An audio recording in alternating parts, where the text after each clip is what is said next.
This is a three-part account of my ayahuasca experience I had in 2014. It's 2018 now.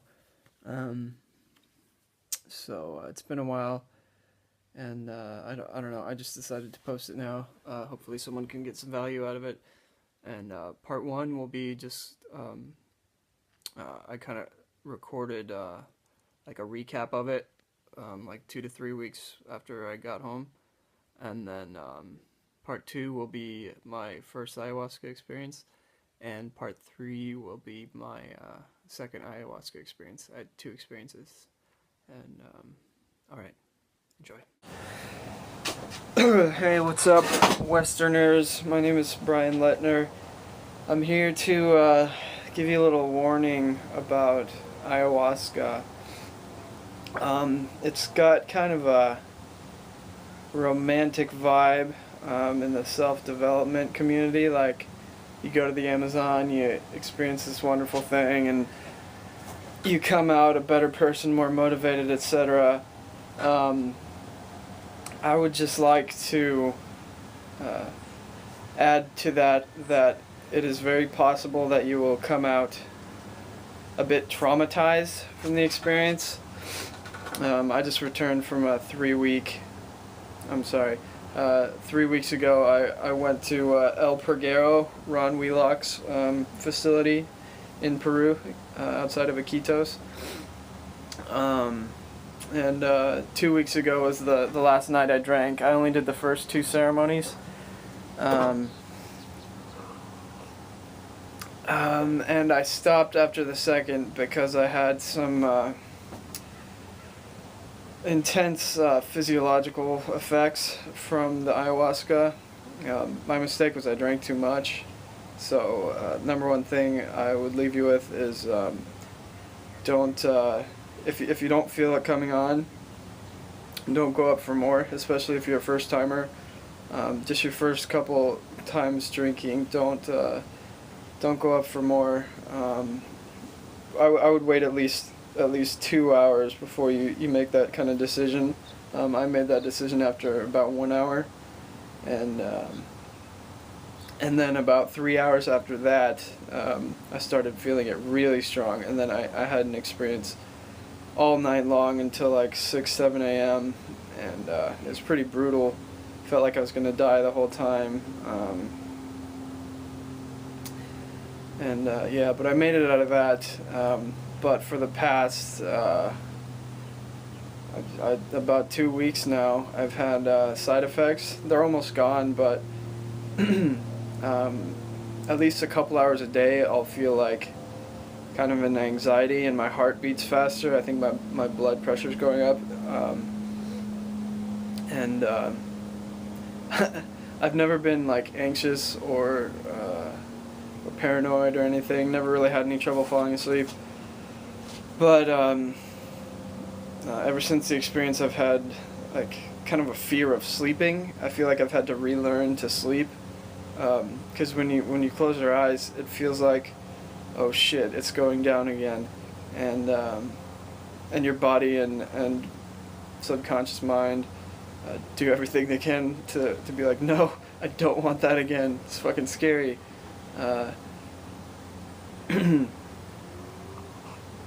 So I mean, I've experienced like fear of closing my eyes. It's pretty irrational, I know, but like laying down to sleep at night is kind of like, here we go, because in my experience, I kind of like realized that in those realms, those kind of dreamy, like inward realms that you go to when you sleep, and related types of realms, you can get lost and you can get royally fucked by I don't know what. So it's kind of like, it feels like going to sleep is like taking a risk now. Like at least, in my waking life I can I know I'm okay, even if I feel a little fluttery or whatever. I know I'm not going to get skull fucked by a demon, but during sleep, it's like you feel like you're out of control. At least, I don't know, at least 5 times since my last experience, I've had where I wake up in the middle of the night like sweating, and like my brain is like super confused, and I'm like in between like here and where I was in my dream state, and like it feels like there's someone in my brain like pulling apart the Legos and like trying to put them back together in other places, like rearranging my brain. I've had that sensation several times. About 2 days after my kind of intense all-night trip, I thought it was over. I wasn't expecting any side effects, and then in the afternoon, I felt I felt the same sensations you feel in the ayahuasca trip again. Felt like heavy kind of breathing, like you have to kind of focus on your breathing or else you feel like it's gonna like cease and you're gonna die. The heart pounding, kind of your mind drifting away, and you have to kind of like snap back to focus on like your environment and your typical self. I was pretty sleep deprived, so I knew I had to sleep. But every time I laid down to sleep, I experienced like hallucinations. I didn't get any visuals during my ayahuasca experience, but when I laid down to sleep 2 days after my last ayahuasca experience, I was kind of like, I would get like a really vivid visual image in my brain, and it would like shoot a lightning bolt over to this other image, and I'd like twitch pretty violently as that happened. I was like twitching for like, I don't know, half an hour just laying there, and it felt like something was trying to rewire my brain, and I mean, it could be like a healing thing. I could be better for it, and I don't know it, but it's not pleasant to go through at all. And it's one thing if it's just like the experience, that was harrowing, that was difficult, but now I'm through it, and I can resume my life. But it's like the side effects have carried over like 2 weeks. It's like getting super old, like let go of me, ayahuasca. That's kind of my attitude right now, like, okay, whatever messages I got, I can't apply them if I'm like terrorized at night, you know? So just be careful if you go down there. Also, if you go to El Perguero, Ron's establishment, I would recommend staying there like during the week, like Tuesday through Thursday at his camp, and then maybe going to Iquitos on the weekend, and staying at a hotel or something. It's super cheap, like $20 a night for a hotel room, just because it's kind of boring and like it's stifling to be at the camp like for 12 days straight. Like I need to be. I'm an introvert, so I can just sit and not do anything and be content with it. But like 12 days of not like being able to go anywhere, or I mean, you can only listen to your iPod and have conversations for so many hours a day before you're like, okay, I'm twiddling my thumbs and I still have 5 hours before bed. What the fuck am I gonna do? So it's kind of like stifling. And on top of that, the humidity is pretty bad, and there's like, it's really loud at night because you're in the jungle. So you might have trouble sleeping. And sleep's pretty important. You need to recover after these experiences. So I would recommend staying at a hotel on the weekend. Just because you drink on Tuesday and Thursday of the first week, and then Tuesday and Thursday of the second week, so there's like a 4-day gap where you're not doing anything, and I think you'd probably enjoy, or at least I would, just kind of decompressing in the city for a bit. Iquitos isn't the nicest place, but at least you can walk around and do some different things. What else? Yeah, just don't have any misconceptions going into it, like that it's going to be this transformative experience and it's going to be all a positive thing. It may very well be healing and cathartic and very well worth it. And I think no matter how bad your experience is, it probably is healing on some level. But just be prepared that it might be a little bit traumatizing as well. And I would say there's a pretty good reason why we can't access those levels of consciousness in our daily life. There's a really good reason why we're shielded from that information. And I don't know that it's so simple of a reason that you can put it into a sentence, but I personally, if I could go back and not do the experience and just take some of the knowledge I got from it and start applying it, I think that'd be preferable to going through the ordeal. Like basically, here's what you need to know. Be grateful for your life and your first world problems, because it could be a hell of a lot worse. Could be better, but it isn't. So just deal with it. Face your challenges. Be nice to people. Take your life seriously. I mean, not like gravely and solemnly, but you know what I mean.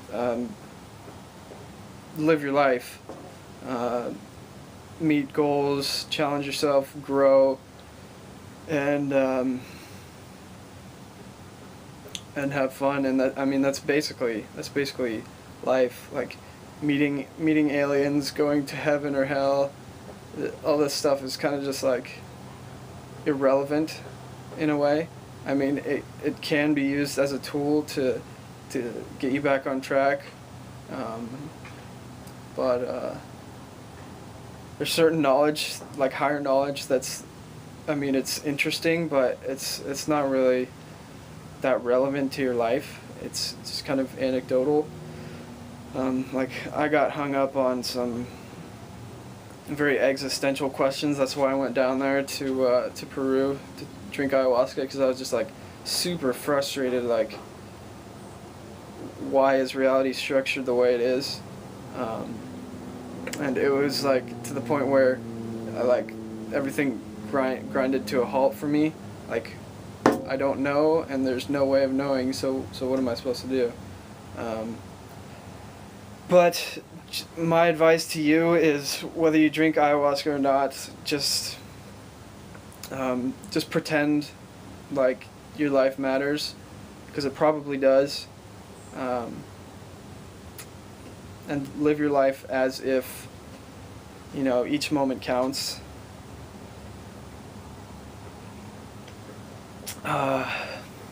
I'll read to you some of the questions I had going into the experience, just in case someone might relate to it.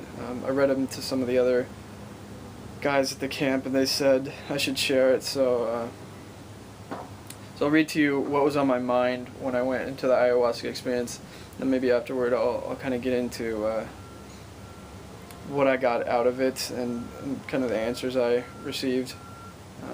So hang tight for a sec. So here's why I wanted to go down and drink ayahuasca. I wanted to figure out the answers to this stuff. So here we go. Life doesn't feel like a gift most of the time. It feels like a chore and a pain in the ass. I don't like having to face challenges and wade through all kinds of friction to get to the good stuff. What this universe and life have to offer pales in comparison to what my imagination indicates is possible. Is there a reason why I should be a servant? If it's true that looking at life as a gift makes it a gift, and looking at it as a pain in the ass makes it a pain in the ass, why is this the case? Why can't it manifest as a gift regardless of how you look at it? How is the universe configured? Why is it configured the way it is? Is suffering necessary? If so, if suffering leads to enlightenment, then wouldn't it be an act of great kindness to torture someone? Why aren't we given an instantaneous feedback mechanism so that we know when and exactly how we are going off track? I'm resentful of the universe for creating a huge mess and then expecting the mess to clean itself up. Why are we responsible for transcending the ego? Why don't we just have a more efficient ego in the first place? What's the difference whether I live my life in full servitude of the will of the universe or if I sit around and eat junk food and get drunk? If we have infinite lives to live, what's the rush? Nothing I do will change the fact that trillions of creatures are going to continue to rip each other to shreds for billions of years. Would suicide be a noble act of rebellion against the universe that forces beings into existence in situations that suck? Are there consequences for committing suicide? What are they? And for anyone who knows me, that's just purely philosophical. I'm not suicidal, just kind of curious. I don't want to merely be so overwhelmed by love from the ayahuasca experience that I can't stop caring. I don't want to be merely so overwhelmed by love from the ayahuasca experience that I stop caring about the answers to these questions. I want to walk away with an analytical understanding of what the fuck is going on in reality and why I should care. I feel like I'm doing the universe a favor by trying to do the things it wants me to do, but it's not meeting me halfway. I feel like, yeah, I want to do this stuff, but if you're going to make it a pain in the ass to do so and not provide me with frictionless access to the resources I need, then fuck off. Why was I born with so many different interests? Doing one takes energy away from doing the others. Here's what I imagined it would possibly show me. What do I imagine ayahuasca will show me? How much time and energy I spend complaining, pouting, picking my cuticles, eating, surfing the internet, Craigslist, complaining that I don't have enough time, masturbating, doubting myself, not giving attention to other people, what the world would look like with and without my contributions, value of femininity. I don't doubt that there's a beautiful higher order to all our suffering, but this order is made up of many individuals, and no individual ever gets to experience that whole higher order during its lifetime. I feel like we are pawns, chewed up and spit the fuck out for some higher purpose that we don't get to experience except partially as little bacteria. It is said that the ego is a psychic parasite, but the soul feels like the real parasite, using us to learn lessons and disposing of us afterwards. I seem to have lost my motivation. What's the point of doing anything? Why should I go all out? It's getting harder and less appealing and rewarding as time goes by. Why should I take the role of me seriously? I've come across some blueprints to life in many forms. The Buddha, Lao Tzu, Bhagavad Gita, many great speakers. I've come across many blueprints for how to live life. The Buddha, Lao Tzu, the Bhagavad Gita, and many contemporary speakers and authors. They all make assertions about how to live, but they do not say how they know it, and they do not say why the rules are as they are, or why it matters. They just say, here's how life is in this universe. I want to know why things are as they are. Why are certain behavior patterns preferred over others? It seems arbitrary to me. Don't take things for granted. Why not? Don't waste your lifespan. Why not? Follow your dreams. Why? Eat healthy. Why? So you'll live long and thrive and be happy while you're living. So what? Who cares and what's the difference either way? What's the reason for all of this? What am I missing? What's at stake here, if anything? Go out of your way to be nice to people. Face your fears. How about don't program fears into me, asshole? Overcome your ego. Overcome your ego. How about don't birth me into a body that has a dumb ego that needs overcoming, asshole? I feel like to participate with enthusiasm, to follow one's dreams, to self-develop, etc., is only validating reality's decision to plunge us into darkness in the first place. From this perspective, it seems like to commit suicide or to deliberately withhold one's gifts and shirk my responsibilities is the only way to stand up to whatever force puts us in this position in the first place. Maybe if I live the worst life I can, it will think twice next time about configuring a universe in such a way. Why can't it at least give us a feedback mechanism, or at the very least tell us from the outset what the game is about? Why are we just left in confusion and perhaps held responsible for not following these guidelines when we don't even know the guidelines in the first place? And if we feel we have figured out the guidelines, we can never confirm our theories because there is no feedback mechanism. There's no answer at the back of the book. I feel anger, frustration, and I feel betrayed. Not more betrayed than any other being. I feel like we've all been betrayed. Is this all inevitable and unchangeable? Is my anger foolish, like being angry at a rock? How precisely does reality allocate awareness? Is reincarnation real? How does it work? How did it come to pass that my locus of experience is here, and I am confined to this body in particular, rather than to another being or form? What factors go into the allocation, and what mechanisms or driving forces underlie the process? Are we consciously thrown around by a higher entity, or is it just an automatic process, a blind property of nature that can't be changed? I feel like the self uses the mind, ego, and body for its own purposes, without regard for the body or ego. This thing called a life is experienced as a discrete human with limited powers. This is the creation of a new temporary entity, not entirely the same as the oversoul. Even if the oversoul is all that endures after death, shouldn't it respect the temporary entity of which it is only a part, by not subjecting it to such traumatic circumstances? It seems rather cruel and wildly inefficient. There must be far better ways for a soul to learn and grow that don't involve pain and frustration. Whatever is behind this universe, if sentient, seems to be an amateur programmer or a lazy asshole. Why doesn't the great self just start with the initial conditions for having already gone through pain and having already learned lessons, and then start directly with thriving? If it is because it wants to enjoy a journey, there seems to be a contradiction. Here we are on the journey, not enjoying the journey. We can perceive what a better journey would be like, but in the meantime we're trapped on a primitive earth with unsatisfying conditions, and we are but slaves creating better lives for others who will live in the future.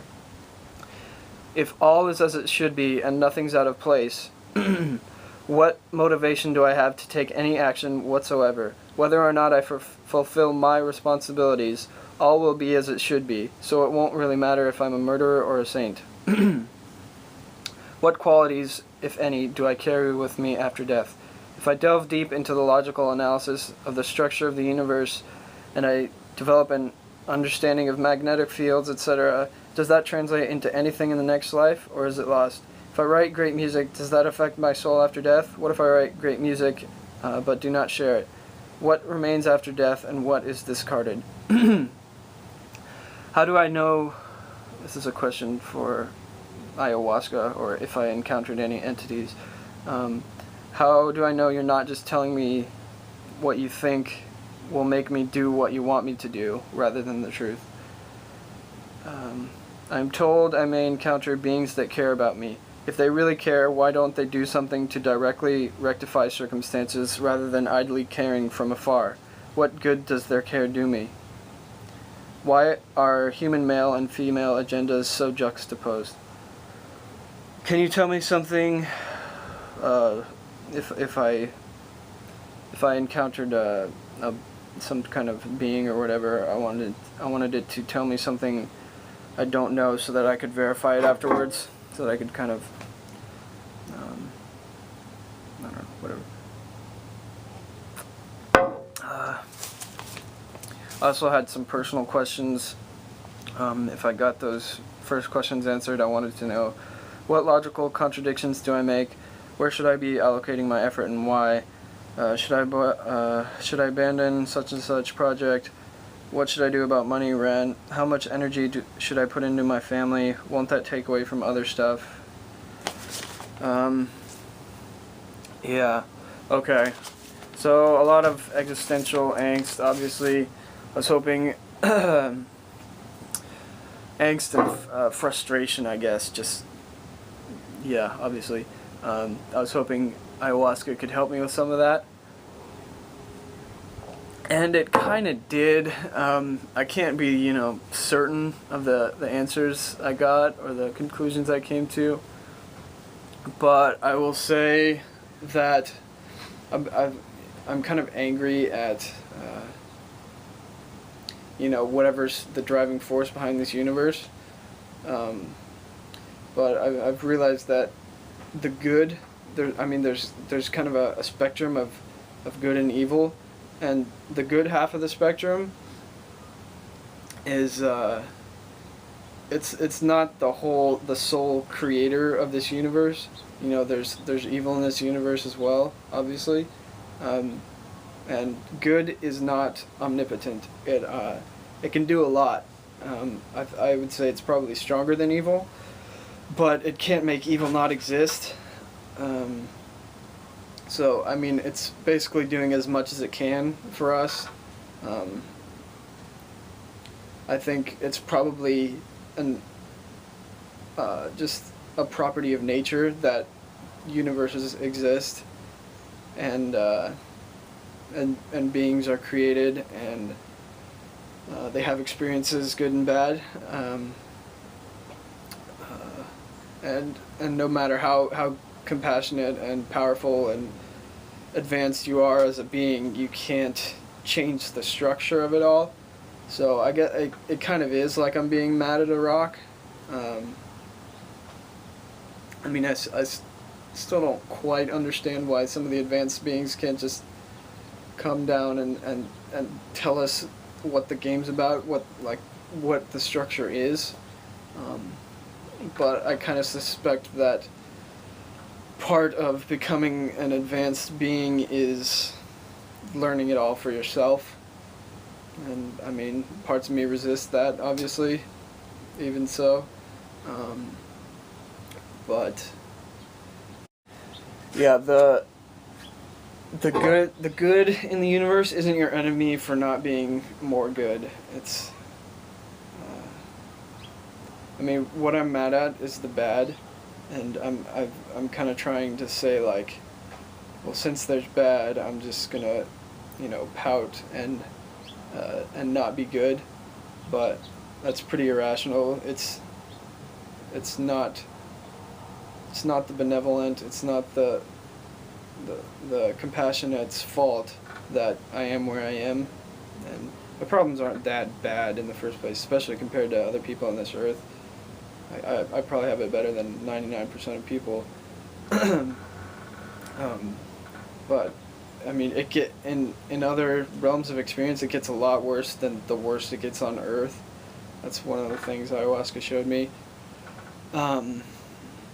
So, I mean, we should just be grateful that we're not in complete hell right now.